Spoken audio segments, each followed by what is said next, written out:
ሰላም ጤና ይስጥልኝ። የተወደዳችሁ የሰለዳ ሚዲያ አድማጭ ተመልካቾቻችን እንዴት ቆያችሁ?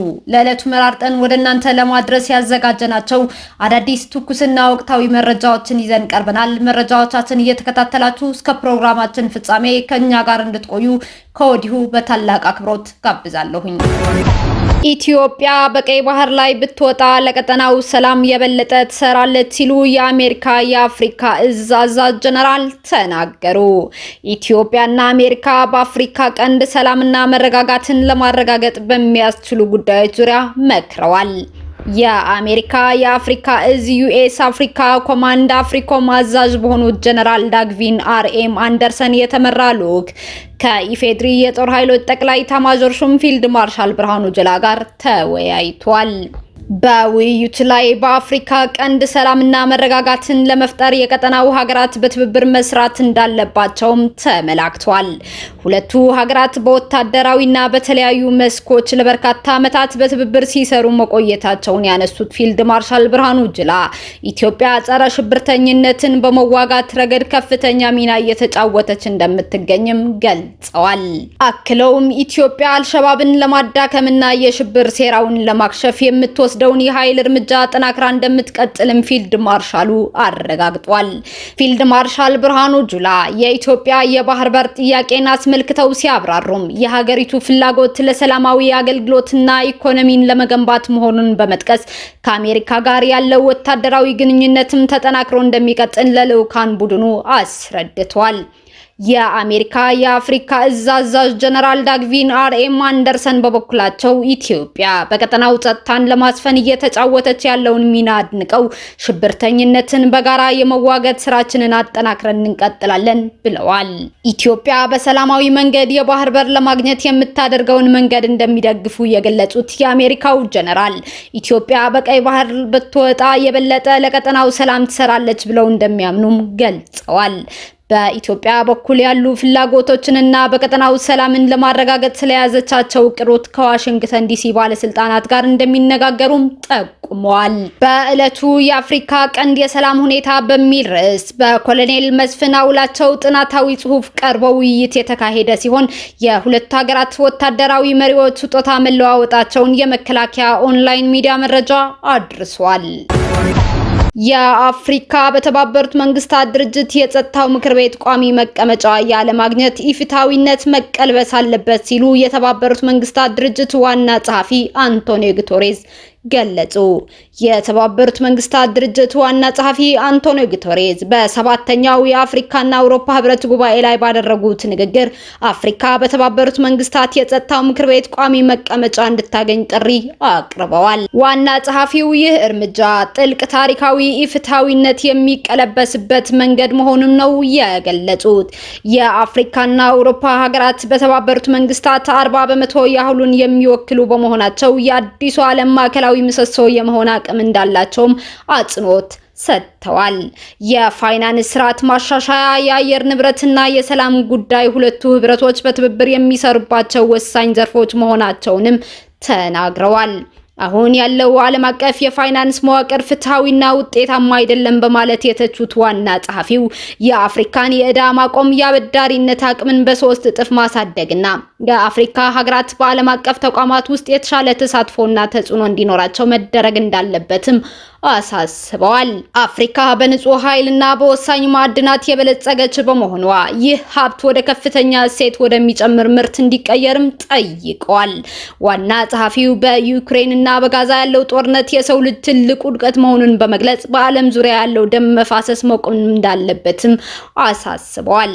አንቶኒዮ ጉተሬዝ ንግግራቸው ሲያጠቃልሉ የአፍሪካ ህብረትና አውሮፓ ህብረት ግንኙነት ዓለምን የተረጋጋች ሁሉን አቀፍ ፍትህና እኩልነት የሰፈነባት ለማድረግ እውነተኛ ኃይል አለው ሲሉም አበረታተዋል። አብሮት የሚጠብቀውን ጓደኛውን በመግደል ከሚሰራበት ባንክ ከ2 ሚሊዮን ብር በላይ የዘረፈ ወንጀለኛ በዕድሜ ልክ ጽኑ እስራት ተቀጣ።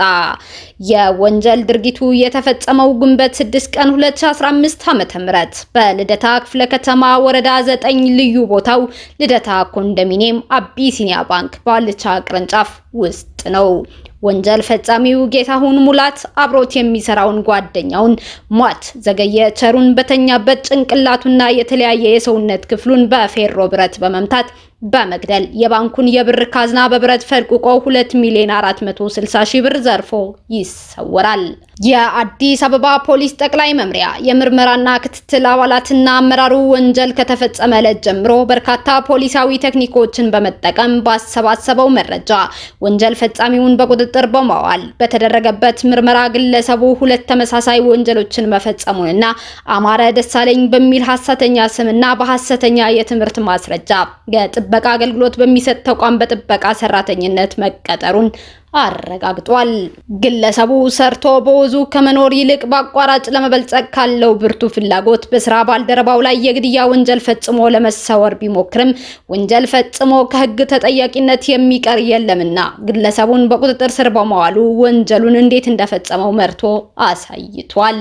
ፖሊስ የምርመራ መዝገቡን በማደራጀት በአቃቢ ሕግ በኩል ክስ ተመስርቶበታል። ጉዳዩን ሲመለከት የቆየው የፌዴራል ከፍተኛ ፍርድ ቤት ከባድ ውንብድና ሁለተኛ ወንጀል ችሎት ተከሳሽ ጌታሁን ሙላት ጥፋተኛ መሆኑን በማረጋገጡ በዕድሜ ልክ ጽኑ እስራት እንዲቀጣም ወስኖበታል። መረጃው የአዲስ አበባ ፖሊስ ነው። ዩክሬን በአሜሪካ የተመራው የሰላም ስምምነት ረቂቅ ላይ ከስምምነት መድረሷ ተገለጸ። ዩክሬን ከሩሲያ ጋር እየተካሄደ ያለውን ጦርነት ለማስቆም በአሜሪካ በቀረበው የሰላም ረቂቅ ስምምነት ከአሜሪካ ጋር የጋራ መግባባት ላይ መድረሷን አስታውቃለች።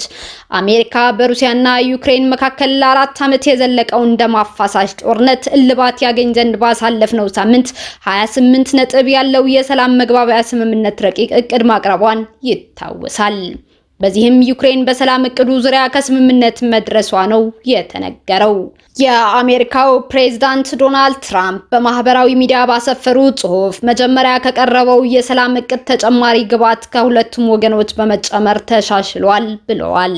ፕሬዝዳንቱ አክለውም ልዩ መልእክተኛዬ ስቲቭ ዊትኮፍ ፕሬዝዳንት ፑቲንን በሞስኮ እንዲያገኙ መርቻለሁ። በተመሳሳይ ሰዓትም የጦር ሰራዊት ሚኒስተር ዳን ድሪስኮል ከዩክሬናውያን ጋር ይገናኛሉ ብለዋል። ሩሲያ በበኩሏ በአሜሪካ የቀረበው የሰላም ስምምነት ረቂቅ ላይ ያላትን ስጋት እየገለጸችም ትገኛለች። የሩሲያ የውጭ ጉዳይ ሚኒስትሩ ሰርጌይ ላቭሮቭ በዩናይትድ ስቴትስ የተዘጋጀው አዲሱ የሰላም ስምምነት ረቂቅ ቅጂ እስከ ዛሬ ረቡዕ ጠዋት ክሬምሊን አልደረሰም ብለዋል። ሞስኮ የመጀመሪያው የአሜሪካ የስራ ማዕቀፍ ፍሬምወርክ እንደምትደግፍ የተገለጸ ሲሆን መሰረታዊ ለውጦች ከተደረጉበት ሁኔታው በመሰረቱ የተለየ ይሆናል ሲሉ ሰርጌይ ላቭሮቭ አስጠንቅቀዋል። ዘገባው የቢቢሲ ነው። ጣሊያን ሴቶችን መግደል የተለየ ወንጀል የሚያደርግ ሕግ አጸደቀች። የጣሊያን መንግስት በቅርቡ ባሳለፈው ታሪካዊ ውሳኔ ሴቶችን መግደል ፌሚሳይድ የሚባለውን ወንጀል በሕግ የተለየና ከባድ ቅጣት የሚያስከትል ድርጊት እንዲሆን አጽድቋል። ይህ እርምጃ በሀገሪቱ እየጨመረ የመጣውን በጾታ ላይ የተመሰረተ ጥቃት ለመከላከልና ለተጎጂዎች ጥበቃ ለመስጠት ያለመ ነው ተብሏል። ፌሚሳይድ ማለት ሴትን ወይም ሴት ልጅን በጾታ ምክንያት ብቻ ኢላማ አድርጎ መግደል ማለት ነው። ይህ ወንጀል ብዙውን ጊዜ የሚፈጸመው በቀድሞ ወይም በአሁኑ አጋሮች፣ የቤተሰብ አባላት አሊያም ወንድ በሆኑ ግለሰቦች ሲሆን ዋናው ምክንያትም በሴቶች ላይ የሚነገር የበላይነት ስሜት ወይም ሴቶችን እንደ ንብረት የመመልከት አመለካከት ነው ብሏል። በጣሊያን የተላለፈው አዲሱ ውሳኔ በስራ ላይ የዋሉትን አጠቃላይ የወንጀል ህጎች ከመጠቀም ባለፈ ፌሚሳይድ የሚፈጽሙ ወንጀለኞችን በተጨማሪና በከፋ ቅጣት ተጠያቂ ያደርጋል። ህጉ ፌሚሳይድን እንደሌላ ወንጀል ሳይሆን በጾታ ላይ የተመሰረተ ጥላቻ እንደሆነ በግልጽ እንዲታወቅ ህጋዊ እውቅና ይሰጣል። ይህም ሴትን የገደለ ሰው በሌሎች የአጠቃላይ ግድያ ወንጀሎች ከሚጣልበት ቅጣት በተጨማሪ የተጠናከረ ቅጣት እንዲጣልበትም ያደርጋል። በተጨማሪም አዲሱ ህግ ወንጀሉ ከመፈጸሙ በፊት ጥቃትና ማስፈራሪያ ደርሶባቸው ለፖሊስ ያመለከቱ ሴቶችን በአፋጣኝ ለመከላከልና ጥበቃ ለመመደብ የሚያስችሉ ድንጋጌዎችን ያካትታል። የጣሊያን ጠቅላይ ሚኒስተር ጆርጂያ ሜሎኒ ይህንን እርምጃ በጠንካራ ሁኔታ ደግፈውታል። ህጉ ሲጸድቅ ይህ መለኪያ ሴቶችን ለመከላከል ያለውን ጠቀሜታ ሲያስረዱ እንዲህም ብለዋል። ይህ መለኪያ የእያንዳንዷን ሴት ነፃነትና ክብር ለመጠበቅ የሚረዳ መሳሪያ ነው። መንግስት ሴቶችን ከጥቃት ለመከላከል የሙሉ ጊዜ ቁርጠኝነት አለው ሲሉ ገልጸዋል። ጣሊያን ይህንን ህግ ማጽደቋ የሴቶችን መብትና ደህንነት ለማስከበር በዓለም አቀፍ ደረጃ እየተደረገ ላለው ጥረት ትልቅ አስተዋጽኦ አለውም ተብሏል።